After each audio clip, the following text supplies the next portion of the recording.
Listeners, are you ready for your monthly literary adventure? We now have the BFF Book Club. Join us each month to explore a new book. After reading, connect with fellow book lovers and meet the author in a live interview. Can't make it live? Don't worry. We'll send you the recording.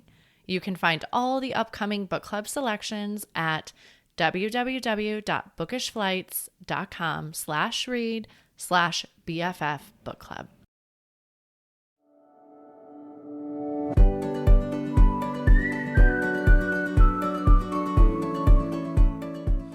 Hi, I'm Kara Infante, and this is Bookish Flights. In each episode, I chat with one bookish guest as we take some time to sample and savor the pairing recommendations from their bookish flight.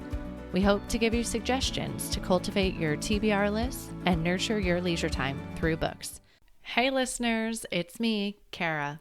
I am actually going to do something a little bit different here today, and I am going to do a solo episode. I was just thinking about this the other day when I took my kids to the library, and I don't know if you've been there, where I have 3 kids. I don't know about you, but they are 9, 6, and 4.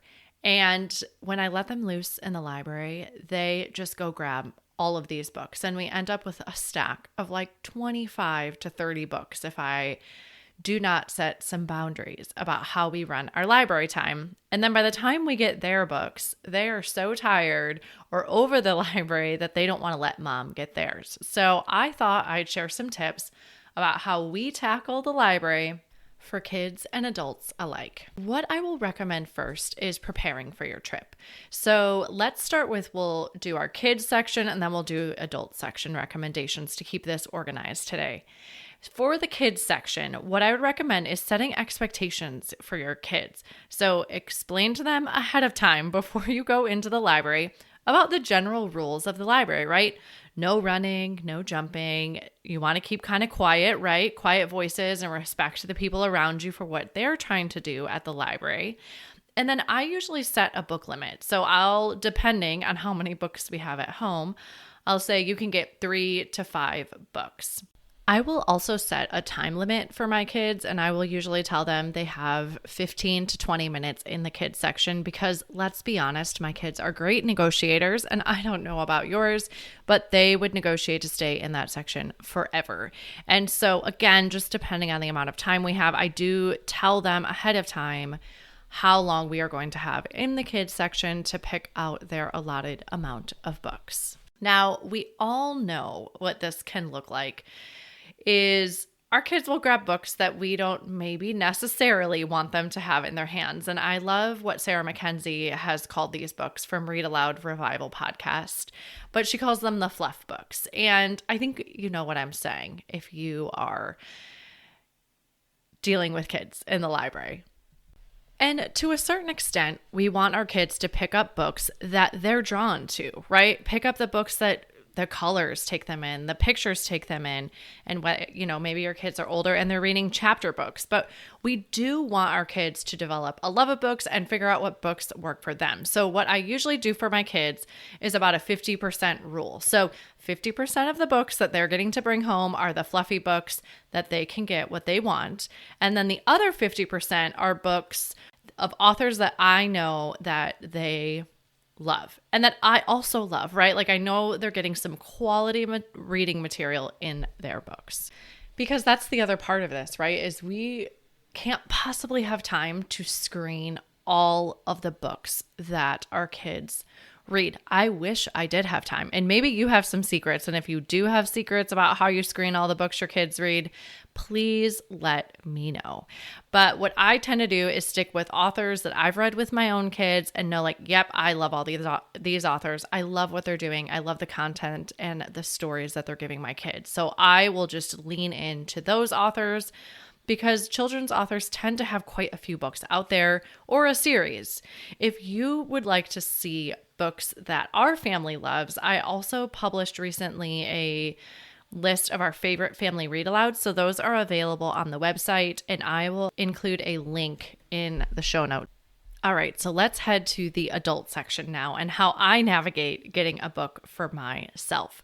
So, my number one way of doing this, if I don't plan ahead, is I have a Goodreads account that I have had since 2011. Yes, I did just go back and check because someone recently asked me what's the book that I've had on my TBR list the longest, and it was from 2011.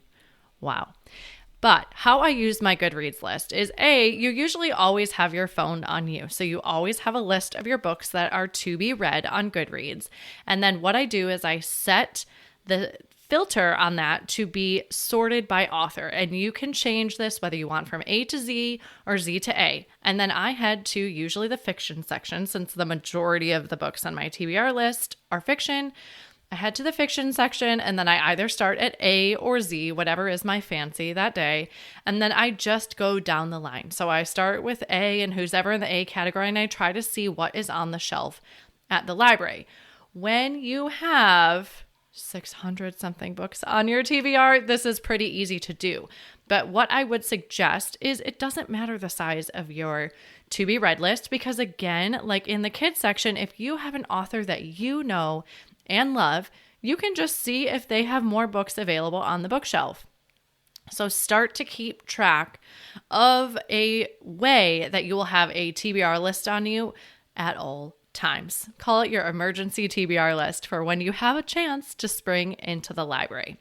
The easier way to do this, if you can plan ahead, is I put a lot of books on hold through the library. And so then I just plan a trip to the library for my kids around the time when my library holds become available. So then mom doesn't even have to browse through the stacks, and I can just go pick my book up off the hold shelf.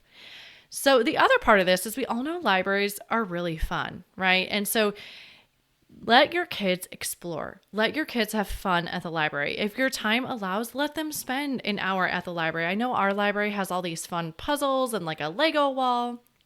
And they can write letters that they can drop in a little mailbox at the library. And so there's so many fun things to do. So if you can plan a trip to the library where you're not in a rush, let them explore. There's also story time available, and that can be for all ages. They have a lot of interactive programs for kids of all ages. I mean, I can't speak to the libraries in your area, but I know that usually they have a lot going on. So our library has a monthly calendar. So I will just grab that monthly calendar, and then I keep that by my calendar at the house, and then I know what is available. The third part of this is cultivating a love of reading for your kids, right? And I think that's where letting them go into the sections that, whether they're at the picture book age or early readers or chapter book stages, letting them go in and kind of feel the books, open the books. I had a guest come on and they talked about the readability test, Jamie Formato, and she talked about how she's a fourth grade teacher and she lets her kids open the book and they read a few lines of the text of the book to make sure it's something that they enjoy, right? They can comprehend it, because again, for our kids, we don't want something that's too advanced. We don't want to turn them off from reading. So make sure they can read it. Make sure it maybe sounds like it's something up their alley. The other thing that you can do while you're there, if you have older kids, is I'm trying to teach my 9-year-old now how to use the library. So when he has a book that he likes, we'll look it up in the card catalog on the computer, and then I'll teach him how to go to that section. So whether it's a nonfiction book or a fiction book, we'll go over to that section. I'll teach him how to kind of work through that. We also want our kids to be able to talk to adults, right? So it's not a bad idea to have them interact with the librarians. All the librarians in the children's section that my kids have interacted with have always been super gracious and want to talk to our kids. That is part of their job. So if they have a topic that they love or a genre or a series they've loved, they can even go up to the librarian and ask them if they have any other series they might recommend that's similar to that. I mean, it's their job to know, and they are there for your kids. So another great teaching moment. And the last best way I can think about cultivating a love of reading in your kids is doing it with them and modeling the behavior with them. So reading books aloud to your kids, even if it's the fluff books that you don't love, but reading aloud to them modeling the behavior. Let them see you reading and let them see you creating a routine in your reading life. And I know that you're here as a listener because you are a reader.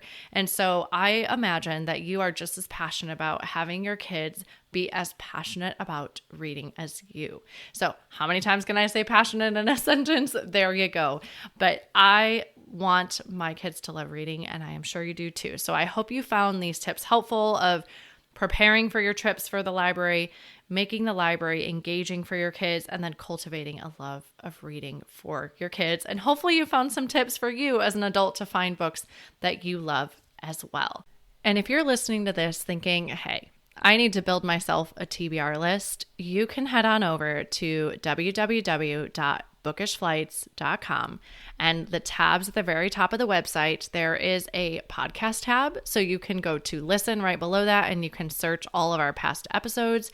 But if you're like, I really want to get a list of fiction reads or nonfiction reads, head to the tab Book Flights. And every single episode, we now have 107 of them, has all the episodes sorted by fiction recommendations or nonfiction recommendations. So you can take a look at all of those there and you can grow yourself a really good TBR list.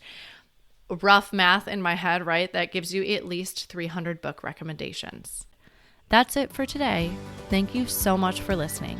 As Emma Thompson said, I think books are like people in the sense that they'll turn up in your life when you most need them. Cheers to you, dear readers. Until next time.